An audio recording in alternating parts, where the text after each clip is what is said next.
Siendo muy joven, antes de ser cristiano, conocí en la ciudad de Bahía Blanca, mi ciudad, la ciudad que me vio nacer y hacer tanto lío. Conocí en la ciudad de Bahía Blanca la Asociación Cristiana de Jóvenes. Algunos las conocerán y recordarán su sigla, esa IW, que aparece por ahí en algunas remeras.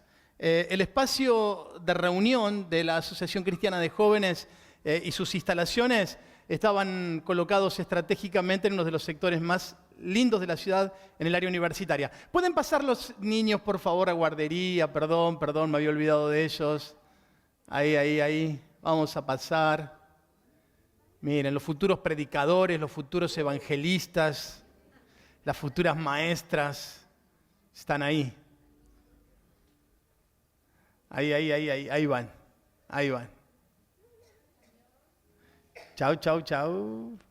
Bueno, les decía que hace muchos años conocí una organización llamada la Asociación Cristiana de Jóvenes. El edificio de la Asociación Cristiana está ubicado en un lugar muy estratégico de la ciudad. Está ubicado en una zona muy bonita, tal vez una de las zonas más emblemáticas de la ciudad, que se llama la zona universitaria o el barrio universitario. Y se llama de esta manera porque allí en ese sector están las universidades o algunas de las universidades más importantes de la ciudad están en ese sector de la ciudad. Y ese lugar está lleno de jóvenes universitarios que vienen de distintas zonas del país para estudiar en las múltiples carreras que se ofrecen en la ciudad y en las variadas universidades que hay en la zona. Me invitaron a participar de una actividad que tenían ahí en las instalaciones y fui invitado por otros jóvenes y fui a participar. Lo que me llamó la atención, yo no era cristiano en esa época, estaba muy lejos de serlo. Lo que me llamó la atención de ese lugar, que aunque decía que era una asociación cristiana, aunque hicimos actividades deportivas y varias cosas, nadie me habló acerca de Dios. Y eso me resultó amigable porque en aquel momento yo no tenía ganas de escuchar de Dios. Entré y salí de las instalaciones en distintas oportunidades y nunca nadie me habló de Dios, aunque el cartel de la entrada decía Asociación Cristiana de Jóvenes. Estudié un poquito acerca de qué era la Asociación Cristiana de Jóvenes y es una asociación que fue organizada hace casi 2 siglos atrás, en el año 1844. En plena revolución industrial, un joven inglés vio las condiciones en las que estaban los jóvenes que venían a Londres de las ciudades del interior de Inglaterra y la condición espiritual que tenían estos jóvenes, y entonces decidió hacer un espacio para poder ofrecerles contención espiritual. Básicamente, la Asociación Cristiana de Jóvenes comenzó con el propósito de predicar de Cristo, de poder darles y brindarles a estos jóvenes una cobertura, una contención espiritual que no tenían en una ciudad lejos de su casa. La manera en la cual hacían esto eran a través de grupos de oración, a través de orar, a través de reuniones. Era la manera en la cual trataban de enseñar la verdad de Dios. Hacían clases bíblicas. La asociación, vuelvo a repetir, intentaba ocupar un espacio seguro que las iglesias por ahí no ocupaban, pero con el mismo propósito, que era dar a conocer a Cristo. Con el correr de los años, esta organización fue perdiendo su rumbo y se convirtió en una fundación social, con actividades que apuntaban solamente a esto, a lo social, a pasar tiempo juntos, a divertirse, a una asociación deportiva. Ahora, pensar en esto, ¿están mal estas actividades? Definitivamente no está mal, está bien hacer deporte, está bien tener un lugar a donde pertenecer, está bien tener un lugar de contención, está súper bien. Pero si pensamos la razón por la cual inició esta asociación, claramente en algún momento de su historia perdió el rumbo. Muchas denominaciones u organizaciones cristianas, tanto católicas como evangélicas o protestantes, en muchos sentidos les está pasando lo mismo.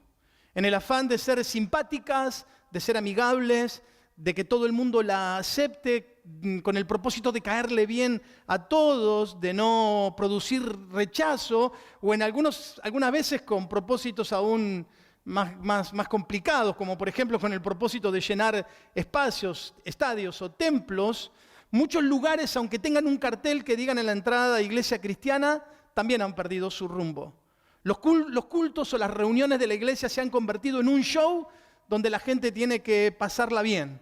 Las demandas de Dios para el ser humano o las implicaciones de Dios para el ser humano para convertirse en cristiano se han convertido en los caprichos del ser humano para con Dios.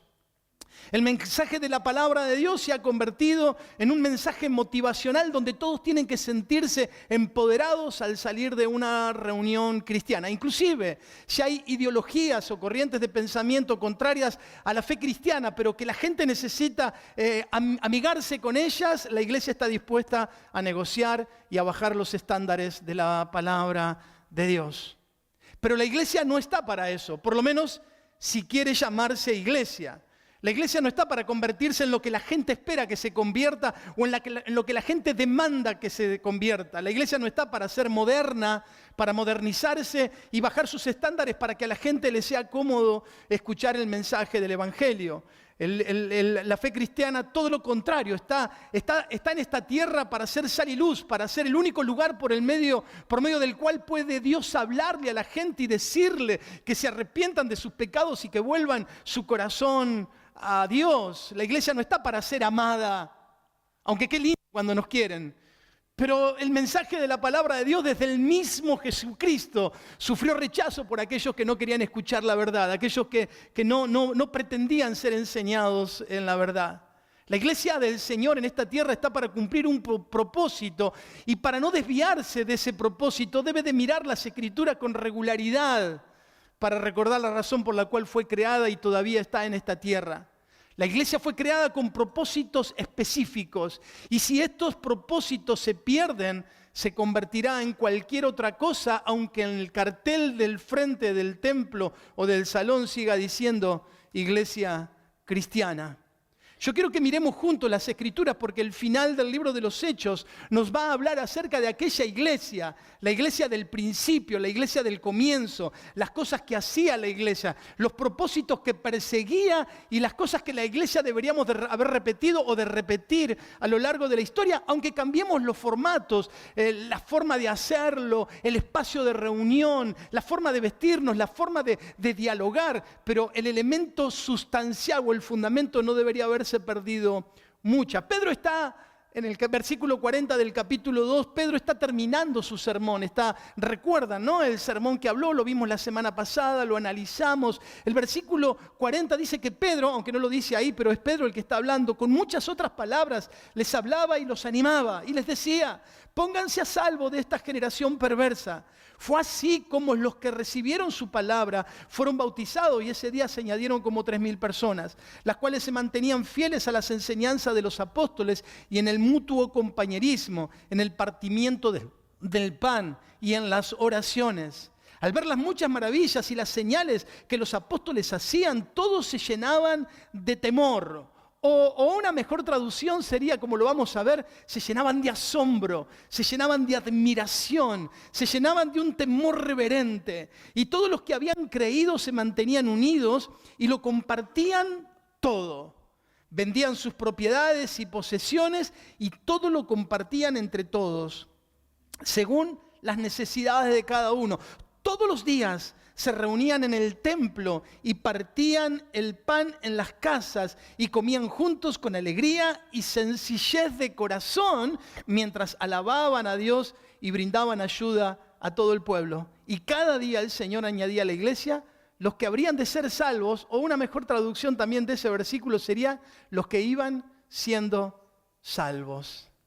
Algunas cosas interesantes que podemos encontrar en esta iglesia y es como una progresión, como principios que se van desprendiendo y van ejerciendo una progresión sobre la iglesia. Recordemos que hay unas secuencias de eventos que se dieron anteriormente a este versículo 40.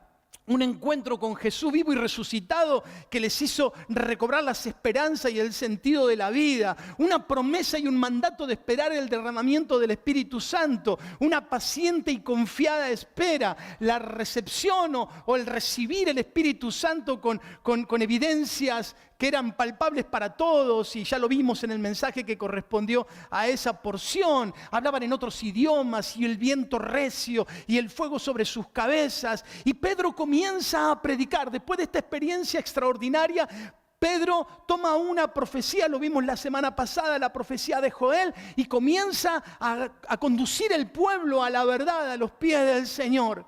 Como decíamos el domingo pasado, no se quedaron con las experiencias encerrados en el aposento alto, sino que dijeron: abran las puertas y que todo el mundo se entere lo que nos está pasando. Que todo el mundo sepa de que hemos sido alcanzados por la gracia de Dios y que esa gracia está abierta para todo aquel que cree. Así que Pedro abre las puertas del lugar ilustrativamente y les comienza a hablar acerca del Señor. Aplica la profecía de Joel, le habla acerca de quién era el Jesús, el que ellos habían crucificado, y dice el texto bíblico que estos se compungieron de corazón al escuchar lo que habían hecho, y le dice: ¿y ahora qué haremos? Y Pedro les dice: arrepiéntanse, bautícense y vuelvan su corazón a Dios. Y ahí, ese día maravilloso, Pedro los conduce al arrepentimiento. No les dice: ustedes son poderosos, hay poder en ustedes, ustedes son unos campeones, ustedes son maravillosos. No le dice eso, le dice: ustedes son pecadores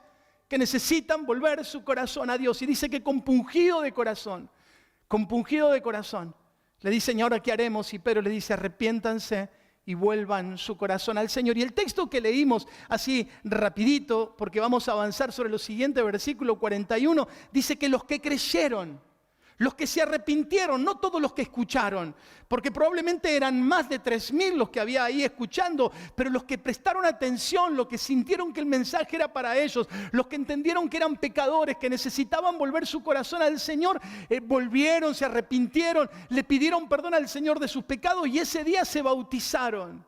No voy a hablar mucho acerca de esto, pero siempre digo lo mismo. Usted me va a escuchar decir lo mismo. No tomaron curso prebautismo, no hicieron 6 meses de membresía, no hicieron nada. Simplemente creyeron, y en ese mismo momento de haber creído, los apóstoles los bautizaron, porque lo único que necesitamos para bautizarnos es creer. Creer con todo lo que significa eso, entregarle nuestra vida a Dios, arrepentirnos de nuestros pecados y caminar en la voluntad de Dios. A partir de ese evento del capítulo 2, versículo 41, que se bautizan 3.000 personas, en el versículo 42 comienzan a describirnos la iglesia del Señor, las cosas que hacía esta iglesia. Y dice algunas cosas sumamente interesantes. Versículo 42 dice: se mantenían fieles a las enseñanzas de los apóstoles, o como dice la Reina Valera tradicional, dice: y perseveraban en la doctrina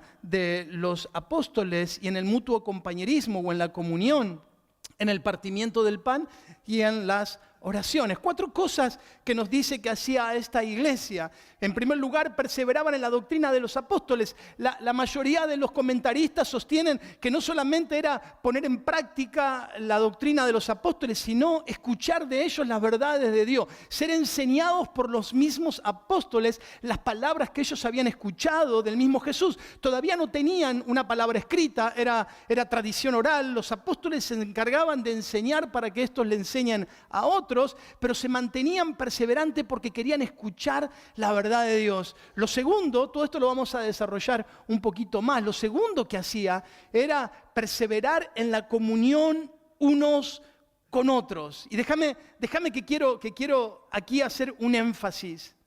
La fe no es algo que hacemos como llaneros solitarios, no es un viaje individual de fe. La fe cristiana es una fe que se vive en familia. Somos parte de una familia. Somos hijos del mismo Padre, tenemos el mismo Espíritu. Por lo tanto, la comunión entre los cristianos debe ser algo natural. Una de las evidencias que creo yo con todo mi corazón que ocurre cuando alguien ha creído de verdad y se ha convertido es la necesidad de juntarse con otros hermanos, la necesidad de participar de una iglesia, la necesidad de estar con gente que cree lo mismo que él, a quien edificar y con quien es edificado, porque por medio de esta comunión que la iglesia ofrece, todos somos alentados, somos corregidos, somos animados, somos enseñados por los demás y también nos da la oportunidad a nosotros de ofrecer aliento, ánimo, guía, enseñanza a otros. Es un ejercicio de cuerpo donde nos bendecimos mutuamente por medio de la comunión, donde no hay alguien que es más importante que el resto. Todos ocupamos un lugar dentro del cuerpo, distintas funciones, diría el apóstol Pablo en Romanos capítulo 12, pero para edificarnos mutuamente. Por eso no existe de ninguna manera un creyente que no tenga una congregación a la que asiste, a menos que algo de fuerza mayor se lo impida, como un problema de salud o el riesgo de vida si está en algún país donde el evangelio está prohibido. Pero si no, todo creyente debería de pertenecer a una congregación. Hay personas que dicen ser creyentes porque escuchan a un pastor por internet y dicen, yo me congrego en la iglesia de... Allá, siempre es hacia el norte, ¿no? Nunca hacia el sur. Siempre es... Allá en el pastor del norte me congrego. No te congregás ahí, solamente mirás una película y cuando termina la película mirás al predicador y después seguís con tu vida, pero nadie se entera de qué te está pasando, ni podés participar de las actividades propias de una iglesia, oración, comunión, edificación mutua y todo lo demás. Por eso las personas que dicen ser creyentes pero no participan en una iglesia, dudo acerca de su fe. Voy a hablar un poquito más adelante acerca de esto, pero quiero mencionarlo ahora y después tal vez lo profundizo un poquito más. En la pandemia se generó una situación donde la gente comenzó a repetir una frase que es tan antibíblica, y la frase es, la iglesia soy yo. No, la iglesia no sos vos. Vos hacés la iglesia cuando te congregás en un grupo, con un grupo de personas, pero vos no sos la iglesia, porque la iglesia no es individual. De hecho, la iglesia es una palabra en el original que habla de pluralidad, no de individualidad. Así que la iglesia no sos vos, la iglesia tampoco soy yo, la iglesia somos todos nosotros. Por eso el apóstol Pedro, quiero leerte un versículo que mientras estaba ahí lo recordaba. El apóstol Pedro dice, ustedes, capítulo 2 de Primera de Pedro, versículo 5, ustedes como piedras vivas sean edificados como casa espiritual y sacerdocio santo. ¿Usted se imagina que mañana salga un ladrillo de su casa? ¿Sí? Un ladrillo hacia el costado, dice, me enojé con el resto de los ladrillos y me quedo acá al costado, porque al fin y al cabo yo soy casa. Y uno lo mira y dice, pobrecito el ladrillo, tiene un complejo terrible, porque él no es casa, él hace la casa. Dice Pedro, ustedes como piedras vivas edifican la casa espiritual. Y eso es lo que están haciendo estos cristianos. Se están edificando mutuamente bajo distintos dones y distintas enseñanzas, o como dice Romanos capítulo 12, ¿sí? Un cuerpo en el cual todos participan y se bendicen mutuamente. Lo tercero que dice que hacían, entonces, compartían o tenían comunión, perseveraban en la doctrina de los apóstoles y también perseveraban en compartir la cena del Señor. Dice partimiento del pan. El partimiento del pan regularmente se utiliza para hablar acerca de ese momento donde las personas toman pan y toman vino para recordar el sacrificio de Cristo. Y lo cuarto es que perseveraban en las oraciones. Ahora sí vamos a ir al versículo 43 en adelante. Todo el efecto que produjo una iglesia que vivía consecuentemente su fe. Versículo 43. Al ver las muchas maravillas y señales que los apóstoles hacían, todos se llenaban de temor y todos los que habían creído se mantenían unidos y lo compartían todo, y el resto ya lo hemos leído. Dice que todos estaban asombrados por los milagros y las señales de los apóstoles. Eso claramente está ahí en el texto, pero cuando uno mira y analiza la oración en su texto original, uno ve que estaban asombrados por todo lo que estaba ocurriendo. No solamente por las maravillas y señales sino por todo lo que estaba ocurriendo con esta iglesia. Las cosas que ocurrían, se congregaban juntos, comían juntos, oraban juntos, estudiaban la palabra juntos. Dice, algo está pasando. El que era borracho dejó de ser borracho, el que era adúltero dejó de adulterar. Esa familia que estaba rota se restauró. Ese joven que estaba perdido volvió a la buena senda. Todos estaban asombrados de las cosas maravillosas que estaban ocurriendo. Estaban maravillados de lo que estaba ocurriendo. A tal punto, dice el versículo 44 y 45, miren, a tal punto era este sentimiento de unidad que lo compartían todo.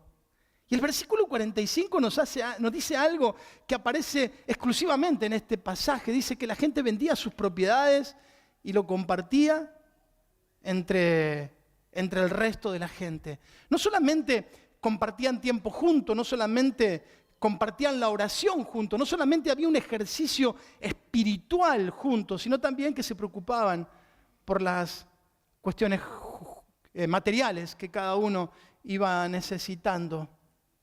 Necesitaban y necesitamos pasar tiempo juntos. Necesitamos estudiar la palabra de Dios juntos. Necesitamos orar juntos. Necesitamos comer juntos. Necesitamos adorar al Señor juntos en comunidad. Crecemos juntos. Por eso el significado o el espíritu que hay detrás de este relato es que las personas no iban a la iglesia. Las personas participaban de la iglesia y hacían la iglesia. Ellos eran la iglesia. Ellos no iban a un lugar a reunirse. Cuando habla del templo de Jerusalén, que lejos estaba de haber aceptado a Jesucristo. Era un espacio donde se juntaban y cuando la iglesia estaba junta, eso era la iglesia. Siempre vamos a decir lo mismo. Nosotros cuando comenzamos, los que están aquí, de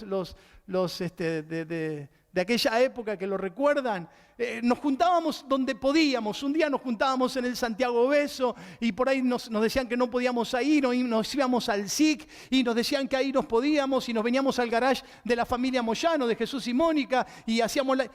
Ahora, ¿dejábamos de ser iglesia? ¿Porque no teníamos edificio? Alguien nos preguntó en aquella época, ¿cómo son iglesias ustedes si no tienen iglesia? A ver, explícame de vuelta. Lo que no tenemos tal vez es un salón, lo que no tenemos es un espacio fijo donde congregarnos, pero cada vez que nos juntamos y cada vez que adoramos y cada vez que oramos y cada vez que estudiamos la palabra, cada vez que nos juntamos, somos iglesia. Ahora dice este texto que espontáneamente ellos vendían sus propiedades, sus posesiones y las repartían entre ellos para que nadie le faltara nada. No era un amor de palabra o un amor de buenas intenciones. Era un amor que no solo les permitía compartir las bendiciones espirituales, sino que también compartían las bendiciones materiales. Y si miramos el texto, no hacían esto porque alguien los obligó a hacerlo. Gracias, Angelito. Muchas gracias. No hacían esto porque alguien los obligaba a hacerlo, sino que lo hacían voluntariamente porque amaban a la iglesia. Porque amaban a la iglesia, no a la iglesia, a la iglesia. Y dice, mi hermano va a necesitar, aquí está lo que tengo, aquí está, y ofrecían lo que tenían. No les voy a pedir las escrituras de sus casas, tranquilo. Esta semana me visitó en casa un pastor amigo que hacía un tiempo que no lo veía. Y mientras dos pastores, ¿de qué pueden hablar? De la iglesia. Entonces, ahí quejándonos, y viste la gente, no, mentira. Lo lindo y la bendición que es la iglesia. Me dice, ¿vos sabés que me está pasando algo, Marce? Nos conocemos hace muchos años. Me dice, me está pasando algo, no sé qué hacer con tanta cantidad de billetes de 20 pesos que tengo. Tengo una montaña de billetes de 20 pesos. ¿Y por qué le digo tener tanto billete de 20 pesos? Porque lo que ofrenda la gente, billetes de 20 pesos. Dice, la gente ha dejado de ofrendar y ahora da limosna, ya no ofrenda. Dice, ¿sabes lo que tuve que hacer para poder recaudar una iglesia pequeña? Él es biocupacional, él tiene su trabajo. ¿Y sabe lo que tuve que hacer en la iglesia para poder recaudar y pagar los servicios y las necesidades de la iglesia? Tuve que poner un kiosco en la iglesia. Y también a la salida de la iglesia pusimos un hermano vendiendo choripán. Y entonces dice, con lo que recaudamos del kiosco y el choripán es mucho más que lo que recaudo de ofrenda. Lo cual indica que la gente tiene plata para poner, pero se lo guarda para el choripán y para el kiosco. Se ha perdido la generosidad. Se ha perdido el compromiso. Se piensa, ¿y qué van a hacer con la plata que pongo? Si hay alguien que se la está robando, va a tener que darle cuenta al Señor y va a pasar toda esa eternidad en el infierno. No te preocupes de lo que otro haga. Esto dice que nadie tuvieron que pedirle. No dice, a ver, dicen los apóstoles que vengan y traigan sus propiedades. No, espontáneamente era tan fuerte el amor que surgía que se ayudaban mutuamente unos a otros con lo que tenían. Con lo que tenían. Y dice el texto que lo repartían según las necesidades de cada uno. Quiero decir algo que yo espero ser bien interpretado. Pero hay un pensamiento dando vuelta de que la solidaridad es algo malo, que la solidaridad es algo perverso, que la solidaridad es algo despreciable. ¿Quién nos dijo que compartir con quien necesita es alimentar vagos? ¿Quién nos hizo creer semejante cosa? ¿Quién ha podido sostener e inventar semejante crueldad? Robar es pecado. Claro que es pecado. Pero tener en mis manos la posibilidad de ayudar a mi hermano y cerrar mi mano porque me lo quiero tener para mí también es pecado. Quedarme con lo que Dios puso en mis manos para que otro sea bendecido también es pecado, mi hermano. Es más, el apóstol Pablo se atreve a decir, abandonen su antigua vida y enumera pecados de la carne, fornicación, lascivia, y después termina ese pasaje en el libro de Colosenses diciendo, y la avaricia, que es lo mismo que la idolatría. Isaías capítulo 58, versículo 6 dice, ¿no es más bien el ayuno que yo escogí que partas tu pan con el hambriento y a los pobres errantes albergues en tu casa? Que cuando veas al desnudo lo cubras y no te escondas de tu hermano. Entonces nacerá tu luz como el alba y tu salvación se dejará ver pronto e irá tu justicia delante de ti y la gloria de Jehová será tu retaguardia. ¿Cómo podemos hacer, mi hermano, decir que somos iglesia si nuestro hermano está en alguna necesidad y nosotros cerramos nuestro corazón? ¿Quién de nosotros puede decir yo nunca necesité que me dieran una mano? Vivimos en América Latina, acá pasa de todo, hermano. Vivimos en Argentina. Todos necesitamos en algún momento de nuestra historia la solidaridad de alguien. Todos necesitamos en algún momento de nuestra historia que alguien nos tienda una mano, dándonos un trabajo o ofreciéndonos lo que fuera. Pero parte de la dinámica de la iglesia es el ayudarnos unos a otros. Nosotros lo hacemos todo el tiempo, mi hermano. Todo el tiempo. Claro que no nos paramos acá adelante de decir determinada cantidad de fondos son para ayudar a la gente en necesidad, porque me parece que sería de lo que da tu mano derecha que no lo sepa tu izquierda, dice, ¿no? Entonces, me parece que sería como hacer una especie de miren qué bueno que soy. No hace falta eso. Con que lo sepa el Señor estamos conformes. Pero nosotros cada vez que sabemos que hay una familia dentro de la iglesia que está pasando por necesidad, cada vez que lo sabemos, porque se nos rompió la bola de cristal y ya no funciona. Pero cada vez que lo sabemos, la iglesia sale inmediatamente porque creemos que esa es parte de nuestra responsabilidad como iglesia. No solamente predicar el evangelio, no solamente enseñar la verdad de Dios, no solamente animar y alentar, no solamente dar alimento espiritual, sino que cuando hay necesidad dentro de la casa de uno de nuestros hermanos, ¿está bien? ¿Sí? Cuento esto y sigo porque si no me entusiasmo. Hace un tiempo me llama alguien por teléfono y me dice, pastor, sé que ustedes ayudan a la gente, tengo una necesidad, no tenemos para comer, necesito urgente porque esta noche no sé qué vamos a cenar. ¿Y el pastor qué hizo? Llenó unas bolsas de mercadería y buscó, y no era de acá de Merlo, era de las afueras de Merlo, no importa dónde. Y entonces hay un hermano allá y le digo, por favor, alcanzale esta mercadería a tal familia que no se congrega, que no es de nuestra iglesia. Y el hermano me dice, no, pastor, se la pasan borrachos, se la pasan tomando. Nosotros los vemos, se gastan todo el dinero que ganan, se lo gastan en alcohol, así que, no vamos a alimentar vicios. No vamos a alimentar vicios. Vamos a ayudar a los hermanos de la iglesia del Señor porque somos una familia. ¿Amén? Y vamos a acompañarnos en todo lo que podamos. Pero para eso necesitamos la generosidad del que tiene, del que Dios ha puesto en su mano algo para que otro sea bendecido. Sigo. Y dice que perseveraban unánimes cada día, todos los días. Todos los días. Para estos hermanos la nueva vida en Cristo no era algo más, era una prioridad de sus vidas. A ellos también había días que hacía frío como hoy. Felicitaciones por venir en esta mañana tan fría, ¿no? Así nos afeitamos. Teníamos miedo de cortarnos. ¿Sí?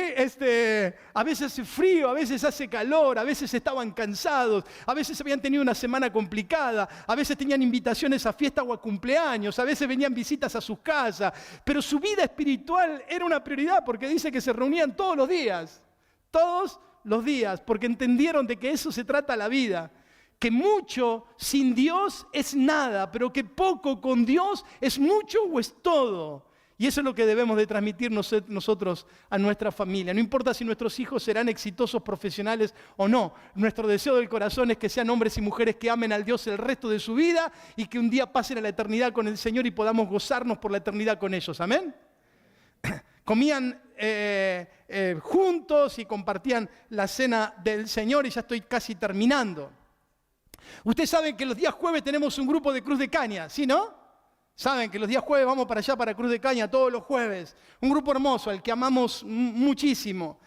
Todos los jueves en la noche estamos ahí. Y somos un grupo que nos gusta comer.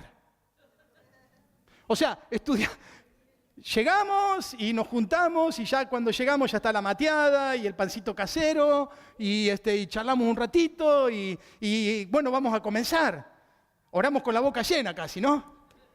Y comenzamos y oramos, y ahí sale la guitarra, y cantamos al Señor, y después de que cantar al Señor, compartimos brevemente la palabra, y comenzamos a participar todos de la reunión, y nos edificamos mutuamente, y ahí estamos. Y digo yo, qué precioso, porque es casi el ejercicio de esta iglesia, ¿no?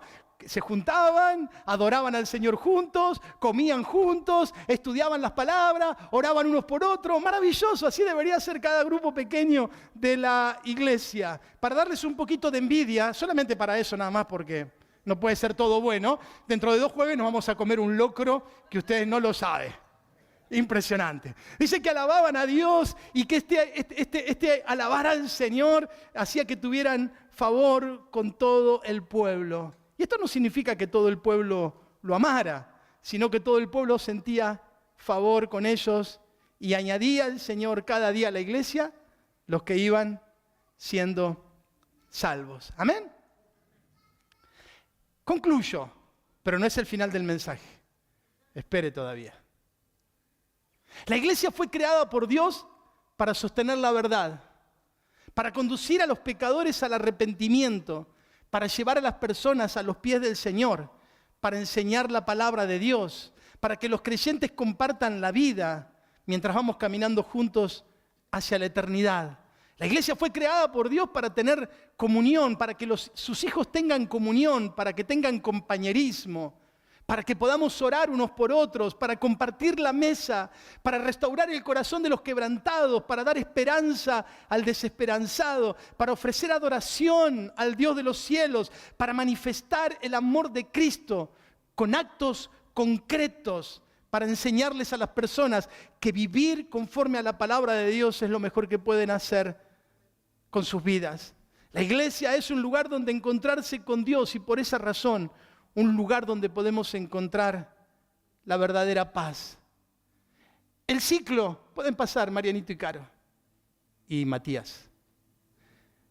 El ciclo, Ana no está. El ciclo se repitió desde aquellos días hasta hoy. Predicarle a las personas, restaurar sus vidas, animarlas, hacerlas parte de la iglesia.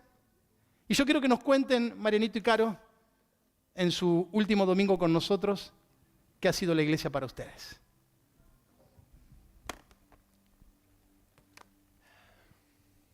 Bueno,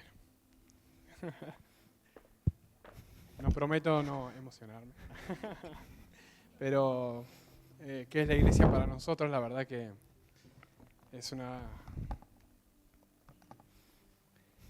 una meditación muy profunda, ¿no? Pensando incluso que a los 15 años yo conozco al Señor en esta iglesia, ¿no?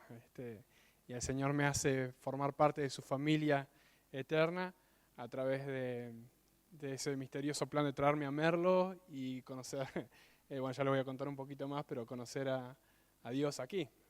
Aquí no en este templo, sino aquí en esta iglesia, ¿no? Diría, como dijo Marce, porque fue ese tiempo donde andábamos por todos lados. Pero bueno, acá les doy con mi esposa para que le cuente un poquito qué es la iglesia para ella y me deje tragar saliva a mí. Bueno, hablando con Mariano estos días y recordando qué es la iglesia para nosotros, recordaba cuando conocí a Dios hace muchos años, tenía 13 años, y bueno, viví mi adolescencia obviamente dentro de la iglesia, cuando ya estaba en la universidad y que se me abrió la oportunidad de venir a Argentina. Lo primero que yo hice fue buscar iglesia. Yo dije, voy a un lugar donde no conozco, o sea, Villa María, ni idea dónde quedaba, pero busqué en Google lo primero, una iglesia, porque sabía que era mi necesidad de llegar a un lugar y por más que no conocía a nadie alrededor, sabía que llegar a una iglesia era llegar a una familia, ¿no? Y así fue llegar a Villa María y ahí obviamente que conocí a Mariano, que también era parte del plan hermoso de Dios, pero encontré eso, ¿no? Encontré iglesia, unos jóvenes, jovencitos universitarios, todos haciendo iglesia de distintos lugares del mundo, pero juntos buscando a Dios, juntos amando a Dios, juntos orando, como decía el pastor hace un momento, peleando batallas juntos, conteniéndonos, y eso para mí fue como marcó un montón mi vida. Y ya luego cuando vine a Merlo, que ya me casé, obviamente encontré otra iglesia acá, la misma iglesia en otra parte de Argentina, y la verdad que ha sido lindo el ser familia de familias, el encontrar esa familia en cada uno de ustedes ha sido hermoso. Y esto de pasar momentos difíciles, pasar momentos lindos, compartir juntos, llorar juntos, reír juntos, comer juntos, levantarnos los brazos cuando estamos en momentos y situaciones complicadas, levantar los brazos de ustedes hacia nosotros, y nosotros de pronto con algunos de ustedes lo habremos hecho, bendecir y ser bendecidos, y eso la verdad que es hermoso, encontrar familia, eso es. La familia. Somos una familia, somos parte del cuerpo y todos somos tan importantes que les aseguro que trabajando en unidad le sacamos muchas sonrisas a Dios. Eso es lo que yo digo, eso es lo más hermoso. Y bueno, y ahora con este nuevo paso que estamos dando, también nunca pensamos en salir del país, sencillamente por una, no sé, mejor calidad de vida, qué sé yo, sino buscando iglesia también. Nunca dejamos o sea, no vamos a llegar a un lugar sin buscar una iglesia, ¿no? Y para nosotros es lo principal eso, encontrar un lugar, y hemos encontrado también una familia. Es lindo, ¿no? Porque es como que es encontrar el corazón de Cristo en distintos lugares del mundo, y mi hija, ahí está, Anita, por eso no la trajimos al principio del mensaje, pero bueno, es lindo, siempre tener en claro que en cualquier lugar del mundo encontramos iglesia, eso es lindo, encontramos familia, así que. Así es, y recordando cuando Caro estaba hablando, quiero hacer extensivo un agradecimiento a su iglesia y pensar en tu rostro cuando te ves en el espejo, porque siempre le he resaltado a Caro la capacidad de soportar sus emociones a través de recordar las promesas de Dios, ¿no? Y Caro se ha venido acá a Argentina formando familia conmigo por el propósito de Dios, pero sabemos que, yo doy fe que mucha de su interés emocional tiene que ver con los lazos profundos que ha desarrollado con muchos de ustedes. Así que no puedo no agradecerle a aquellos que han sido familia, hermanos y contención para Caro. Gracias. Nos han hecho muy bien como familia. También quiero, bueno, desde los 15 años que estoy acá, sí que historia tengo en la iglesia, pero prometo ser resumido. Y una idea que estuve pensando en estos días, pensando en este momento, es, el otro día tuvimos una despedida íntima con el grupo pequeño, ¿no? Y me quedó un pensamiento de cuando hablamos ahí, y es que lo cotidiano no significa que deje de maravillarnos. Que algo sea cotidiano no significa que deje de maravillarnos. Y esto es la iglesia, porque Dios nos llama a que sea una convivencia cotidiana, ¿no? Una convivencia como hacían estos muchachos, comían juntos, oraban juntos, enseñaban juntos, aprendían juntos, y todo eso los maravillaba y los asombraba, y es lo que a mí me ha transmitido toda mi vida a lo largo de ser iglesia junto con cada persona, con cada creyente que el Señor me permitió conocer. Y bueno, para resumirlo, escribí algunas cositas, ¿no? Dentro de esto de maravillarnos, que el cumplimiento del propósito de Dios en nuestra vida se da en la iglesia.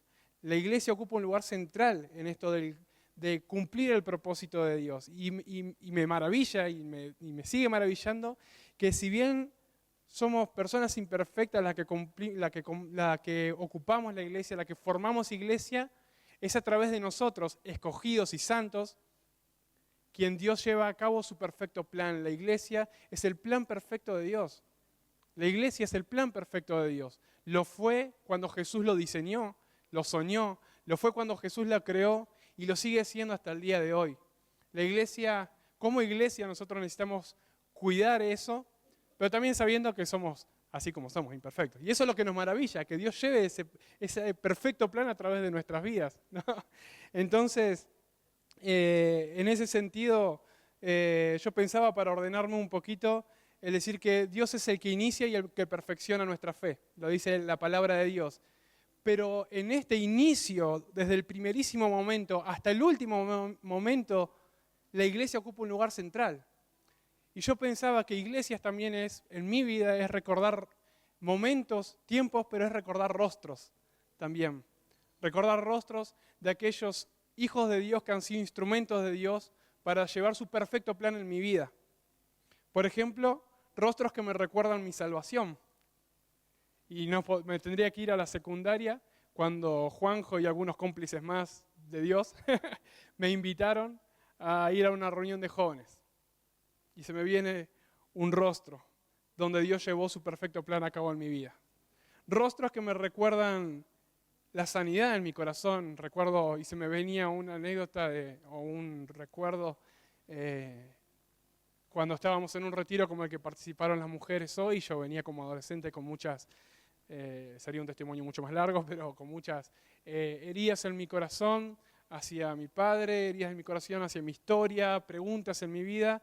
Y un día se me acerca el pastor, me hace leer un versículo, y ese fue un día de sanidad en mi vida. Y ahí tengo un rostro que me recuerda la sanidad de Dios en mi vida. Rostros que me recuerdan la contención de Dios en mi vida.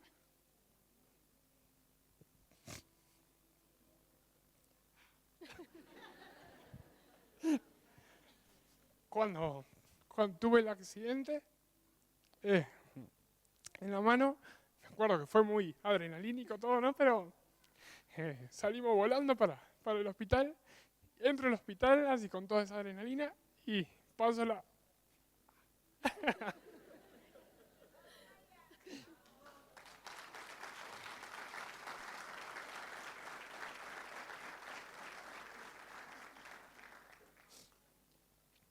Paso la guardia del hospital, ¿no? Hacia la enfermería, y me desmayo, me desplomo, y en un momento siento que alguien está orando por mí. Yo digo, qué raro esto, ¿no? Y abro los ojos y era el rostro de la iglesia. Pero era el rostro de mi amigo Diego, ahí que estaba.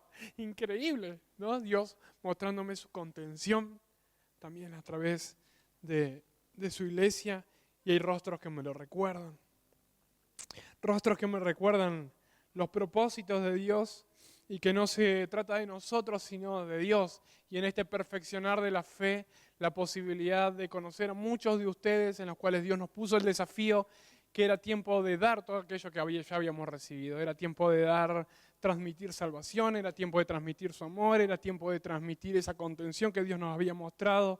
Y ahí podemos recordar rostros de ustedes que por gracia de Dios nos ha permitido ser parte de sus vidas y ver el proceso de Dios en su vida y la gratificación de darle gloria a Dios, de decir gracias Señor por permitirnos formar parte de sus vidas.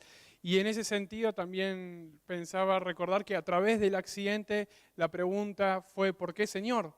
Pero en mi corazón inmediatamente surgió bueno, vos sos el Dios de los tiempos y el Dios de los momentos, y hoy recordaba ahí, y lo he recordado mucho este tiempo, que gracias, nosotros teníamos el proyecto de irnos. Ya no tendríamos que estar acá si fuese por nosotros, ¿no?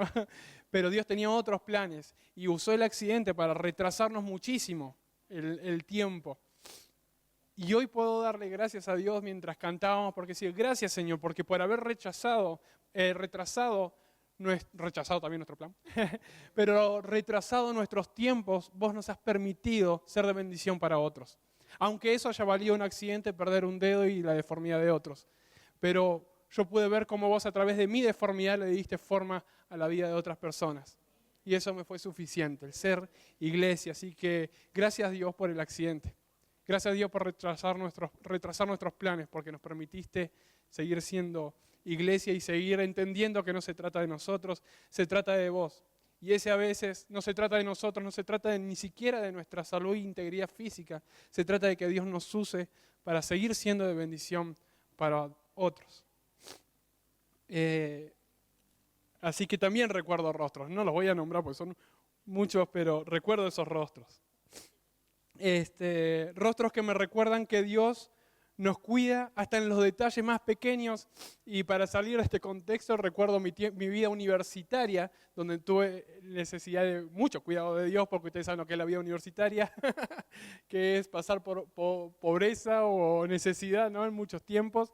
Y recuerdo un día donde estaba realmente, todavía no lo conocía a mi esposa, pero donde estaba realmente necesitado y no teníamos para comer ni el pasto del parque, ¿no?